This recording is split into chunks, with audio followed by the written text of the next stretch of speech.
like there's no tomorrow.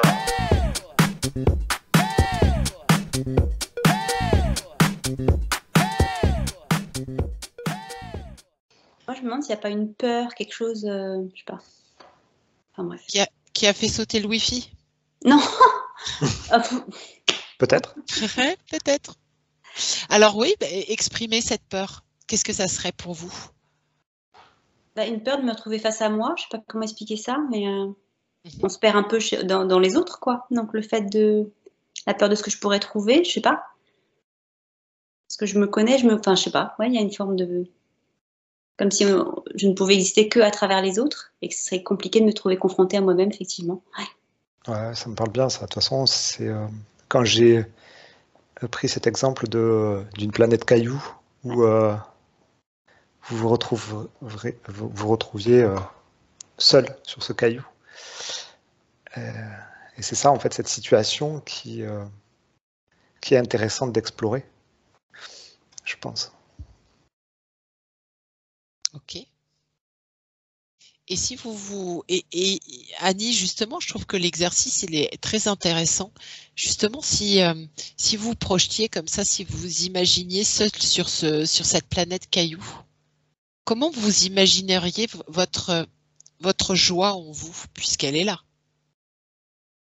Ah bah là, je serais obligée de me projeter, effectivement, enfin d'être à fond sur la foi, quoi. Mais être seule, moi, seule vraiment, c'est juste pas imaginable, en fait. Faut que je me rattache à quelque chose, quoi. Ouais. Ouais. Et du coup, la foi, elle est où? Elle est ailleurs. Ailleurs. Et pourtant, la foi, elle est à l'intérieur de soi. Ok. Très bien. Et dans cette situation, Dieu, il est où? La peur d'une espèce de vide, je sais pas. Et puis justement, je pense que c'est pour ça que je voulais faire cette session, de pas savoir ce que je vais trouver de l'autre côté, en fait. Je sais pas. C'est compliqué. Guillaume, est-ce que tu pourrais regarder justement dans l'énergie, quelle est cette peur qui a besoin de protection? Alors, je vais te dire ce qu'on est en train de faire là. J'ai rejoint en fait Annie sur cette planète. Qui est un caillou, qui est comme un astéroïde en fait. Donc vraiment, il n'y a rien sous nos pieds. Il y a juste de la poussière, enfin du sable. Tu sais, on est comme le Petit Prince là, tu sais, je sais pas. J'ai un peu cette image-là, je sais pas trop. C'est joli d'ailleurs. Ouais, c'est sympa. Et je l'ai rejoint là-bas, donc elle n'est plus seule. Et en fait, on est en train de descendre à l'intérieur d'elle. Alors, c'est un peu bizarre, hein, mais c'est comme si je lui donnais la main et qu'on descend des escaliers à l'intérieur d'elle. Annie, est-ce que vous avez envie de visualiser Ah oui. Allez, alors vous descendez ces escaliers. Est-ce que c'est toi qui guides, Guillaume, ou est-ce que c'est Annie qui te montre? Ben, en fait, c'est pour l'instant, tu vois, je lui tiens la main, mais juste pour la rassurer quelque part. C'est-à-dire que j'essaye non pas d'initier le chemin, mais juste de rester à côté d'elle, au cas où il y a un gros truc qui fait peur qui se présente. Mais ça ne sera pas le cas. Mais peut-être qu'elle a peur de ça aussi. Et plus on descend, plus je la sens petite en fait. Plus je la vois petite dans ces énergies. Ok, alors tu peux lui montrer que toi tu n'as pas rapetissé, que tout va bien pour toi. Et qu'elle peut, dans une grande inspiration, reprendre de la hauteur. Ok. Et en fait, donc c'est très intéressant, parce que le message est passé, là, quand tu l'as dit, il est tout de suite passé au travers de moi. Donc elle s'est mise à regrandir et à se mettre à ma hauteur. Et du coup, le fond, enfin l'intérieur d'elle qui était plutôt sombre et noir et dont on ne savait pas trop où on allait, tu sais, comme si on avançait dans l'inconnu, dans le noir. Du coup, ça s'est éclairé. Et elle est en train de découvrir qu'à l'intérieur d'elle, il y a tout un monde qui existe. Et tu sais, c'est un peu comme quand Anso, tu as fait ton voyage en Agartha. Mhm. Tu découvres que, en fait, à l'intérieur de toi, il y a d'autres toi, il y a d'autres mondes, Oui, et qu'en fait, il y a une infinité de choses à l'intérieur de soi, et qui sont tout aussi lumineuses que l'extérieur, et voire encore plus profondes et encore plus, je sais pas comment dire, magique. magiques, ouais, c'est ça. Mm. Donc en Alors, fait, on est en train de contempler vas-y. un monde là. C'est comme si on regardait du sommet d'une colline, si on regardait toute une plaine très luxuriante.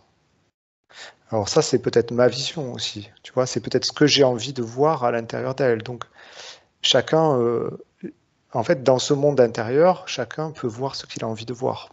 Mhm.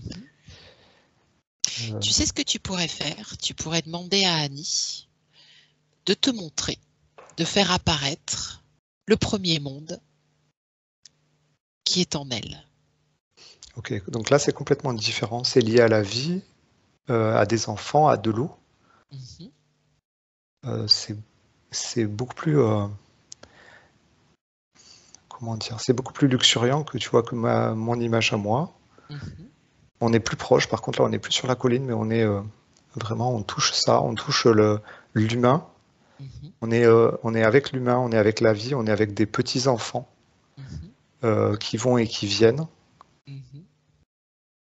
Euh, c'est comme si on était dans un village africain, tu vois, où finalement tout le monde va et vient, mais alors on n'est pas dans le désert ni dans des terres arides, mais on est plutôt dans des terres très fertiles. Il y a beaucoup de Mhm. fertilité en fait dans ce monde. Mhm. Qu'est-ce qu'elle y fait, Annie, là? Elle contemple. Il y a beaucoup de joie de contemplation. Mhm. Et il y a beaucoup de joie à ressentir l'énergie de la vie, en fait, qui est autour d'elle. Mhm. Ok. Ce qui est un peu, ce qui me paraît un peu bizarre, c'est que elle est quand même beaucoup spectatrice aussi de ça, tu vois. Elle est en contemplation, donc elle n'est pas trop actrice. Mhm. Alors peut-être que c'est ce qu'elle a envie, hein, je sais pas, hein, tu vois, mais elle ne prend pas trop part à ça. C'est comme si elle faisait du tourisme un petit peu, tu vois. C'est Mhm. particulier. Mais par contre, ce monde est magnifique. Mhm. Et est-ce que tu pourrais maintenant demander à Annie qu'elle te présente un autre décor, une autre image, où elle est plus actrice? Ok, là du coup, bah, je reviens sur le cheval en fait. Et là, c'est plus un poulain, c'est un cheval qui court en fait, qui galope, Mhm. qui est libre comme l'air. Qu'est-ce Comme les qu'elle... chevaux sauvages, tu sais, Oui. elle, c'est un cheval, hein. Qu'est-ce qu'il te dit, ce cheval? À quoi il renvoie? Dans les envies d'Annie, dans ce qui la fait vibrer. Alors, lui, il est épris de liberté déjà, et de mouvement, et en fait, il y a beaucoup de liberté de corps. Mhm. Tu sais, la liberté corporelle, l'expression corporelle, ça a l'air très important pour lui. Tu sais, pouvoir se lâcher en fait et faire ce qu'on veut. Tu sais, comme le cheval qui, à un moment donné, il cabre, hein, Mhm. où il envoie ses pattes arrière, tu sais, il Mhm. s'excite un peu. Et Mhm. en fait, il y a un peu de ça là-dedans. C'est s'exprimer pleinement, laisser son corps s'exprimer pleinement selon presque quelque chose d'animal, tu vois, d'instinctif. Mhm. Ça, c'est peut-être quelque chose aujourd'hui qu'Annie n'arrive pas à faire ou ne se permet pas de faire. Mhm. Ok, Annie valide. Continuons la magique découverte d'Annie et de tous ces mondes. Et à nouveau, elle ouvre le rideau d'une autre scène, d'un autre monde, qui est en elle. Il y a encore quelque chose lié à l'enfance ou à le fait d'enfanter qui est très puissant là. Mhm. Je ne sais pas si on n'est pas dans une maternité ou dans quelque chose où les enfants viennent au monde. Enfin, il y a quelque chose de très fort entre la maman et l'enfant qui naît. Mhm. Comment tu la vois, Annie, là? En tant que maman. Oui. Qui vient de donner naissance à un Oui, enfant? oui. Et il y a cette joie-là de porter son enfant et de sentir ses énergies se confronter avec les siennes. Mhm. Tu vois, bercer cet enfant, sentir sa peau contre sa peau. Il y a quelque chose de très... et il y a quelque chose de très relié à la religion là aussi. Mhm. C'est-à-dire? Il y a une dimension mariale un peu, tu vois. Mhm. Ok. Les énergies de Marie, tu veux dire? Ou parce que quand tu dis religion, c'est forcément ça nous renvoie à l'extérieur à une image Ouais, mais de la mère. ouais, on est plus dans cette énergie, effectivement. Après, la religion, je sais pas trop. D'accord. Et Ok. j'ai pas trop de définition en fait. D'accord, d'accord. Et Ok. puis, enfin, je suis tranquille avec ça, tu vois. J'ai pas d'avis positif ni négatif, tu Oui, vois. Mais oui, oui. Mais ouais, ça c'est a l'énergie un de vrai, Marie. voilà, c'est un vrai intérêt pour Annie, justement. Tu Ouais, vois, le mot et ce que tu perçois. C'est les énergies mariales, c'est-à-dire toutes les énergies de maternité oui, et de et protection de de son protection. prochain, tu vois, de douceur. Qu'est-ce qu'il y a derrière cette euh, de- euh, ouais, de fertilité, de respect de la vie, de d'aider en fait enfin, comment dire, d'accompagner la vie, d'accompagner la croissance de l'enfant, tu vois, de, de, de perpétuer la vie. C'est tout ça en fait qu'elle a dedans. Et c'est d'autant plus intéressant que là, tu viens de nous exprimer que elle vit sa propre joie de mère. Elle n'est plus extérieure, ce n'est plus le paysage avec tous ces enfants qui courent qui lui procurent de la joie, mais là, elle vit sa propre joie. Oui. De la même Elle vit manière que le cheval juste de la avant même, de la même manière que le cheval. vivait sa Absolument. joie corporelle, on va dire, tu vois, son épanouissement corporel, parce que c'est une dimension aussi importante. Absolument. Un nouveau monde s'ouvre, une nouvelle image apparaît. Ok, là, c'est Qui, pas les mêmes énergies du tout. Qu'est-ce que c'est? On est dans un jeu. On est sur un damier. Et il y a du blanc et il y a du noir. Où est Annie déjà? Elle se positionne sur une case blanche. Mhm. Et elle est face à des espèces de gargouilles qui sont sur des cases noires. D'accord. Est-ce qu'elle peut t'expliquer ce que ça signifie ou les règles du jeu? Son positionnement Mhm. et son opposition. Hmm. Tu veux dire qu'il y a une part d'elle qui est en lutte, en combat? Oui, parce que c'est les règles qu'elle s'est fixées. Hein. Mhm. Elle lutte contre quoi? La noirceur, Mhm. Qu'est-ce que c'est la noirceur pour elle? c'est l'opposé de la vie. Ok, c'est-à-dire? C'est ce qui empêche de s'exprimer ce qu'on a vu avant.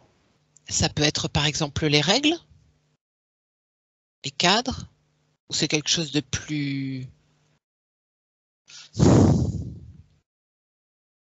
profond que ça? C'est ça, entre autres, mais il y a d'autres choses. Il y a aussi... c'est comme si elle donnait vie à certains êtres maléfiques. Ok, par ses croyances? Ah oui. Et qu'est-ce que c'est par exemple? Elle te montre dans un livre. Ouais, je vois ces espèces Ok. de- d'animaux un peu mythologiques, assez noirs, comme un taureau, comme Mhm, des bêtes à cornes, tu vois, mhm. des gargouilles, des démons, des diables, tu vois. Est-ce que c'est sa conception du mal? Parce que là, on est dans une scène assez manichéenne, le blanc, le noir, le bien, le Oui. mal. Ben, je pense que ça doit exister parce que ça fait partie Mhm, d'un de ces mondes. mhm, Et c'est pas pour rien qu'on nous amène dessus. Donc, mhm. effectivement, il y a quelque chose de manichéen à l'intérieur d'elle. Est-ce que c'est important pour elle? Est-ce que c'est structurel pour elle? Ça existe à l'intérieur d'elle. Et D'accord. il y a une notion aussi de seul un peu contre plusieurs. Tu vois, il y a de l'adversité. Et il y a une notion d'adversité, Et de souffrance aussi. de lutte, De- d'envie de lutter. Elle a envie de lutter. Ben, de pas concéder en fait à ces choses-là. D'accord. qui sont eux-mêmes finalement des croyances. Qu'elle fait vivre. Je ne sais pas comment te dire. Oui, qu'elle fait vivre, oui, bien sûr. Le mot croyance, en fait, ne matche pas tout à fait. Oui, je comprends. comprends ce que tu veux dire, mais ça ne matche pas et en fait, ça ne me l'affiche pas. Donc, je me dis que ce n'est pas tout à fait ça. C'est comme si elle, effectivement, faisait vivre à l'intérieur une sorte d'adversité et de dualité. Blanc-noir. Comme si elle s'est construit un monde avec des paramètres et ça fait partie de ces paramètres et donc ça a une certaine réalité. Bien sûr, à l'intérieur d'elle, oui, tout à fait. D'accord. Très bien. Est-ce qu'elle te dit encore d'autres choses sur ce monde-là? On est sur le bord du damier. Elle les a en joue. Tu vois, il y a 4... Bon, c'est un damier qui est complètement fantasque puisqu'il y a 4 cases noires à côté, tu vois. Et les 4 cases sont acculées contre le bord du damier et elle est face à eux avec un arc et une flèche. Et elle les a en joue, en fait. D'accord, donc elle les tient à distance. Ouais, mais à distance proche. À distance proche, et puis elle a identifié l'ennemi. Oui, de par sa couleur, de toute façon. D'accord, ok. Demande-lui en quoi c'est important pour elle qu'elle fasse vivre ça en elle. Parce qu'elle s'est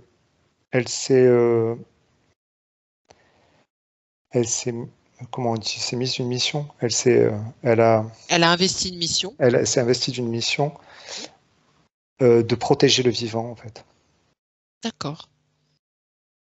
Ok. D'où ça vient, ça? C'est quelque chose de religieux. Est-ce qu'elle est ok avec ça? Ben, elle, oui.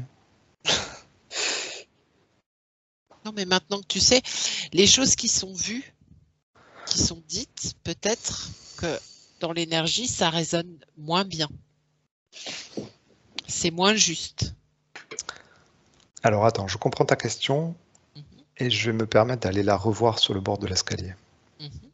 Parce que là, on a vu des multidimensionnalités d'Annie dans ces différents mondes. Okay. En fait, Annie qui regarde ça de loin, elle me dit c'est ridicule. Ok. Pourquoi c'est ridicule, d'après elle maintenant? Parce que c'est futile à l'égard des 3 autres tableaux qu'on a vus. Parce que quand on lutte, on n'est pas en amour total. C'est ça. Parce qu'on lutte contre une partie de la création. De sa création, donc de soi. Bien sûr. Et c'est rigolo parce que, bon, tu es accompagné d'Annie, mais moi je pourrais aussi être là. On est justement tous les deux à l'inverse de la lutte.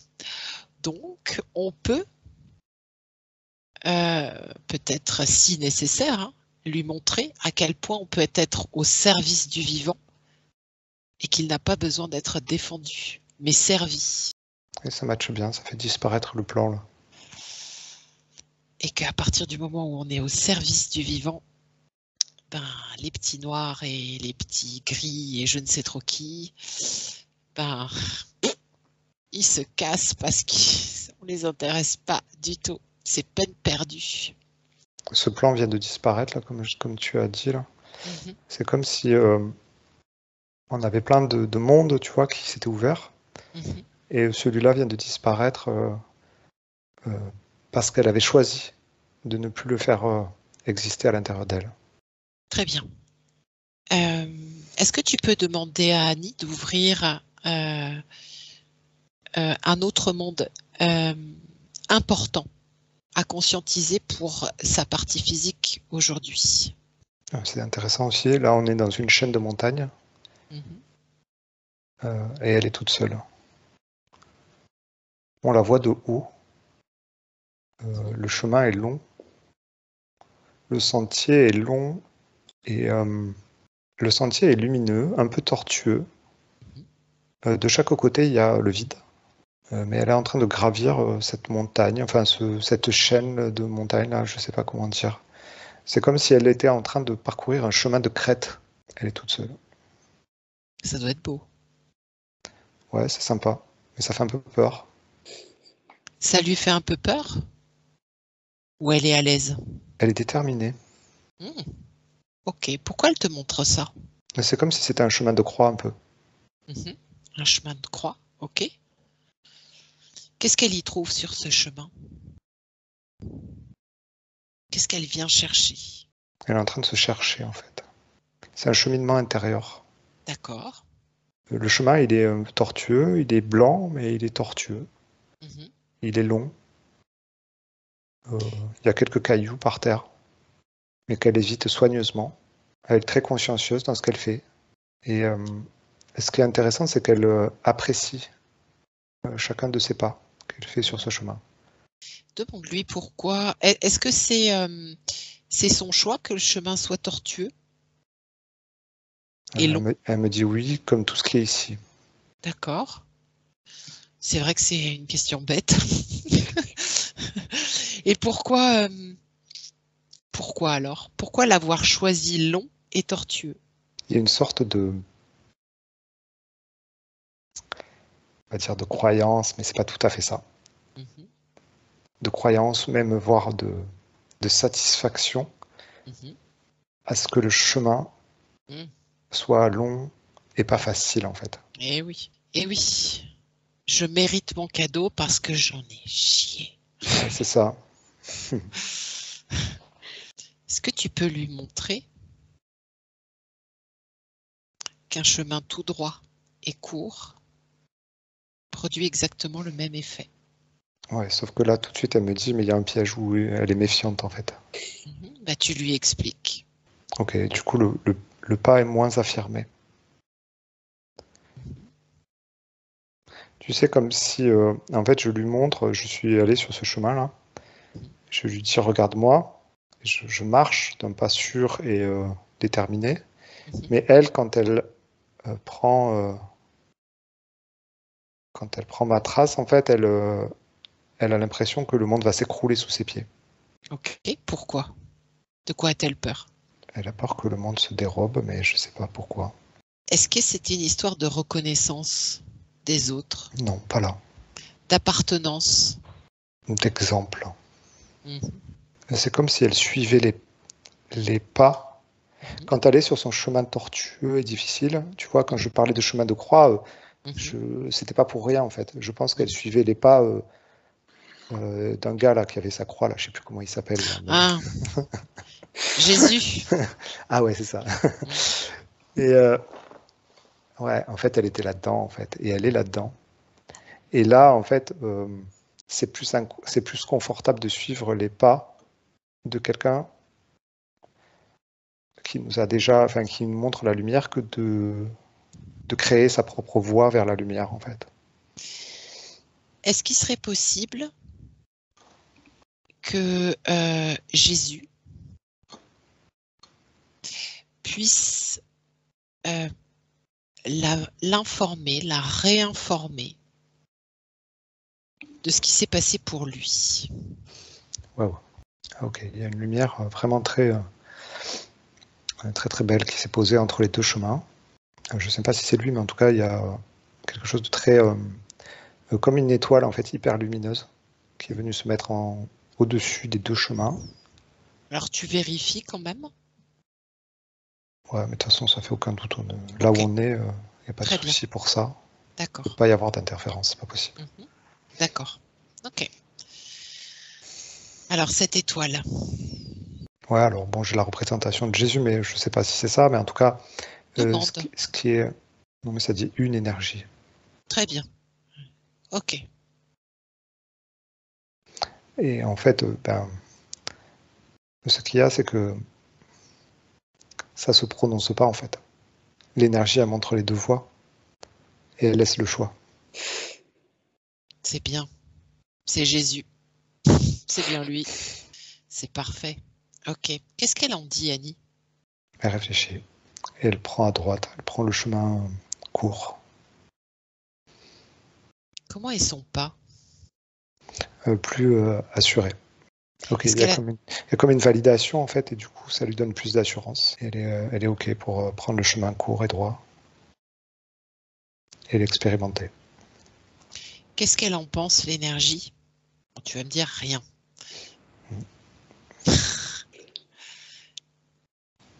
Rien. Un petit commentaire? Un petit câlin? Un truc, quoi. Mais en fait, on est entouré de lumière, si tu veux. Mhm. C'est pas... C'est marrant, enfin, tu vois, il n'y a pas de parole, il n'y a pas de direction, il y a juste quelque chose qui porte, en fait, Mm. et qui accompagne. Mais en fait, si tu avais choisi, si par exemple Annie avait choisi de passer par le précipice, il y aurait eu la même lumière et Mm. la même intensité. C'est là où c'est beau. Mais c'est bien quand c'est droit et court, hein. Oui, je C'est pense. mathématique. Très bien. Ok. Ça marche. Est-ce qu'Annie a un autre paysage, une autre compréhension pour sa partie physique pour aujourd'hui? En fait, ce qu'elle me montre là, c'est que c'est comme si elle avait découvert, comme une boîte de Pandore, un peu, tu vois. C'est ça. Et ou comme un grimoire, je sais pas, tu vois.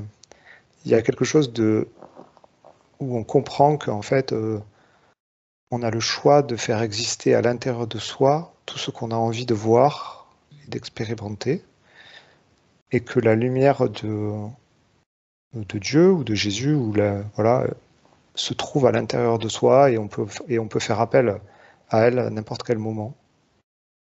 Donc elle est dans une espèce de processus de création infini à l'intérieur d'elle.